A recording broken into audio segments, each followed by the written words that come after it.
Hello there, everybody. And today, with the Halloween season still going on, I'm going to be reviewing Scream 3. So, this is the third, and at the time, the final entry of the Scream franchise. Until 2011, Scream 4 came out, but originally the trilogy concluded after this movie. And Wes Craven did go on to do Scream 4, which was his last Scream movie before he passed away, unfortunately.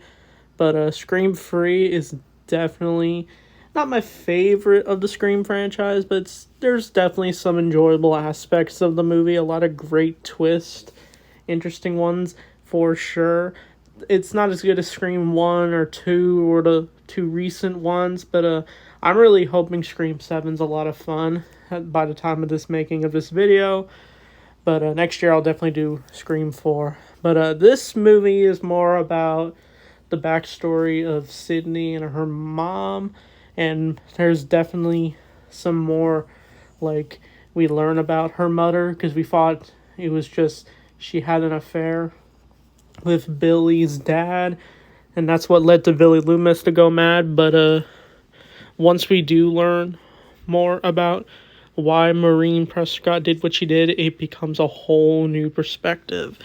But Sydney's kind of living a casual lifestyle since her trauma from the last two movies. She is a women's crisis line operator. I actually really like that idea, like her helping people out after everything she's went through and willing to just talk to people with a kind voice. I think it really suits Neve Campbell. But once she starts getting cryptic calls from a mysterious voice, that's where things change. But literally, as you know, every Scream movie has a wild opening. This time we see the return of Cotton Weary, who is now a celebrity, and I guess he's a movie star. But once he gets a cryptic call from Ghostface, the voice himself, played by Roger Jackson, he literally is forced to go back to his house where I think his fiance is at. But she starts to hear noises. But once Cotton Weary does show up, she freaks out because she heard a voice. And once the ghost face appears, she gets stabbed. And it's actually really brutal. And the way Cotton dies, it's even more brutal because he was told to say where Sydney is, but he doesn't know. And he dies with this information. And basically Ghostface murders Cotton Weary. It's just like he had a big role in Scream 2 in the finale where he was able to kill the two Ghostfaces. Well, he helped out kill Nancy Loomis. But then he just gets killed just like that. It reminds me of the other Scream characters where they have a big role and then they get killed off the next movie. It makes me realize no one's safe in these movies. But the main thing we do get the return of is Courtney Cox and David Arquette as Dewey and Gail Weathers. But we see a lot more of them in this movie than Sydney, because I think Neve Campbell was doing some other movies at the time when filming this movie, so Sydney had to be reduced a little bit in this movie, which was unfortunate, but at least they found a way to get a performance.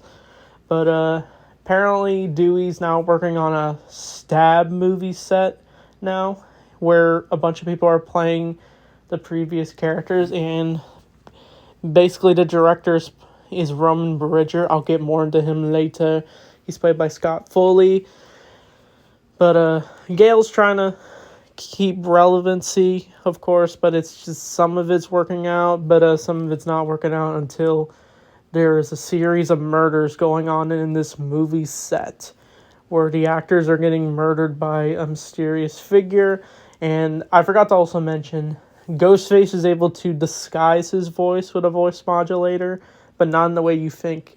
We usually hear Robert Jackson, but he's able to disguise his voice as like other random people, and I thought that was super cool. But once Sydney, like I said earlier, gets a call from Ghostface, that's where she does come back. But she also has nightmares of her mother, where this is probably one of the more creepier scenes, where she's trying to to take it easy, but she then hears her mother walk by, and we see an older lady be walking around the premise, and it scares Sydney until she realizes it's a nightmare, and she's with her dog. I also like the dog in this movie. I thought he was adorable, a nice protector for Sydney. But basically, what drives her to come back is once she answers a crisis call, and instead it's on the home line, and we first think it is someone who's in a crisis, but then once it changes to the Ghostface voice, that's where Sydney just knows she has to do something about this. But a lot of wild things do happen in this, where I think there's also a bodyguard played by Patrick Warburton. I'm surprised he was in this movie. He's the bodyguard to the people. I think one of the people on this movie set. I forget who, but once Ghostface attacks Patrick Warburton, he basically gets his throat slit, and you feel so bad since Patrick Warburton's a tough dude, and this is like when this movie did come out in 2000. It reminds me of like how he appeared in Family Guy, where he plays a tough cop, Joe. I know that's not relevant to Scream, but just felt like mentioning that. But once Ghostface basically is able to trap Dewey and Gale, they basically have to find their way to escape the building with some of the cast members. And they basically do find their way out, but the whole premise gets blown up, and it's crazy. But basically Ghostface gets away, and then Sydney does finally show up after the ruckus, and basically she becomes a new target for Ghostface. And basically, on the movie set of Stab, it's basically just a replica of Stu's house, I'm pretty sure. And it looks like an entire maze in this whole building. And basically, she basically bumps into Ghostface. And this is where it gets really traumatic for her. She starts to see like a body bag sheet that looks like her mother, and even has the mother's voice, and it's crazy. And we also hear audio from Billy, Stu, and it's just like super, I don't know, not really nostalgic, but it's nice to hear Billy's Skeet Ulrich and Matthew Litter. I heard they are going to return for Scream 7, but I don't know how. Who knows? We shall see. Probably a flashback. But basically Sydney escapes the house, and with Dewey helping her out, of course, helping her up. But basically Sydney becomes a suspect when we do meet who would later become her man, her husband. I forget his name. I do have the cast list. I can't find it. But basically her cop friend basically thinks Sydney could be behind this, but they start to bond when they figure out what their favorite scary movie is. Okay, now I remember. It's Mark. That's his name. Basically, Mark is trying to figure out who is behind these Ghostface killings. But this movie, Dead Meat once said this, but basically Dead Meat explained how Scream 3 is basically the least, like, murderous. Like, we see less murders in this movie. It's the lowest kill count. I agree. I don't think we see as many death scenes, but there was some creative stuff with the death scenes, like the house burning down for sure. But once Sydney does start to learn more about her mother, it becomes unhinged. But probably my favorite cameo in this movie, besides seeing Kevin Smith in this movie, is we see Carrie Fisher, the amazing princess, who played the amazing Princess Leia, who is basically has records of all the actors, but they start to get hints. Dewey and Gale find hints that Sydney's mom had another life before she married her father. Basically, she was, I forget the actress's name, but she basically was an actress back in the day, like the old school golden days of Hollywood. But she got blacklisted from Hollywood for some reason. But Carrie Fisher's able to find the records for her, and they're basically able to piece together what is going on with Sydney's mother.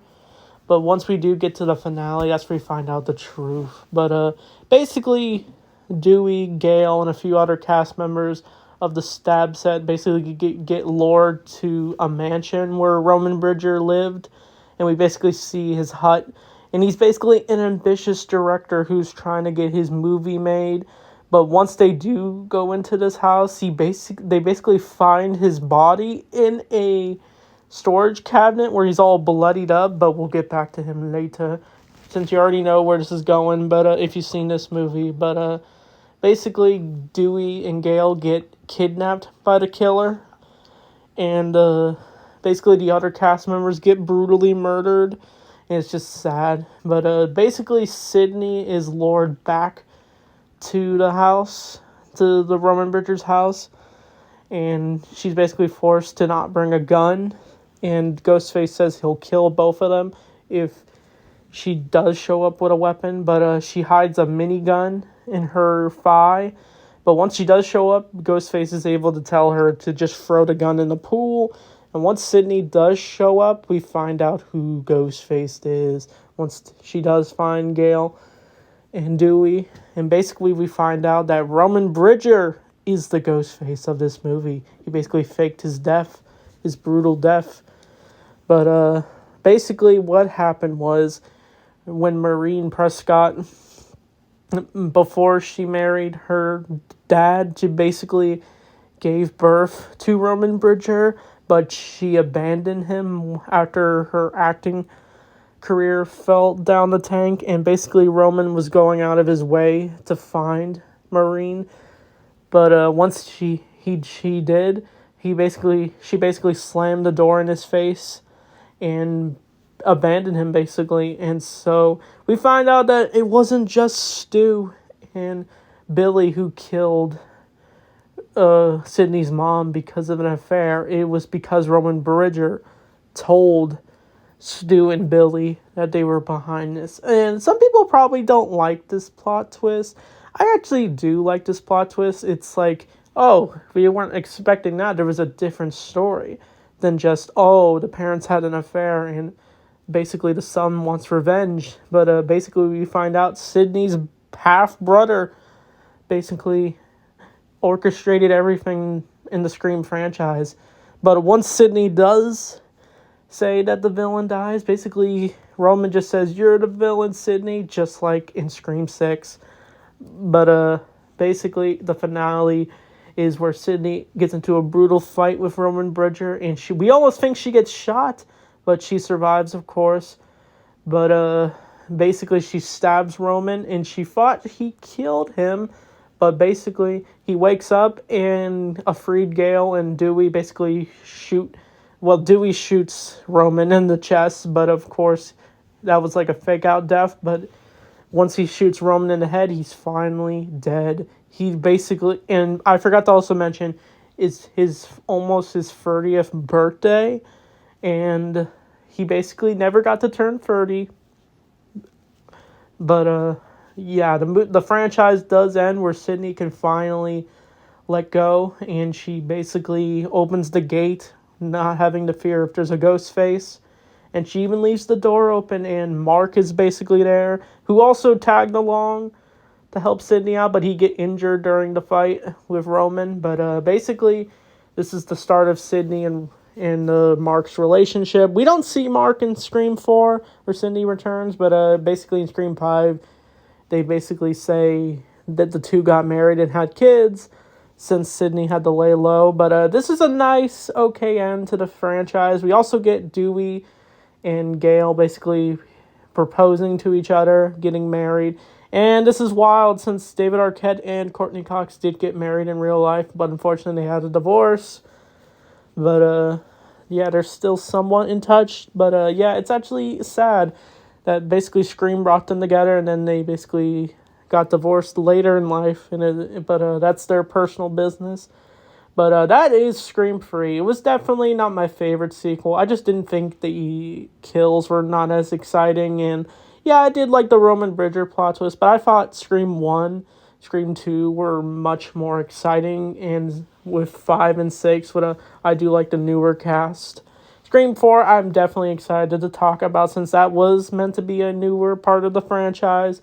But it was the last Scream movie for a while until 2022, I'm pretty sure. But Scream 3, I'll probably give like a 7 out of 10. But I don't mind watching it. Oh yeah, and I also forgot to mention we did get the return of Randy Meeks, but in video format.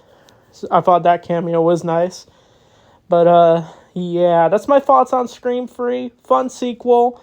Not the best, but still some good stuff in it here and there. And I did like the Carrie Fisher cameo since, yeah, I always love Princess Leia. But next week, I'll probably review something Halloweenish. I'll have to find whatever horror movie I want to review. So anyway, thanks for watching. I'll see you all next time.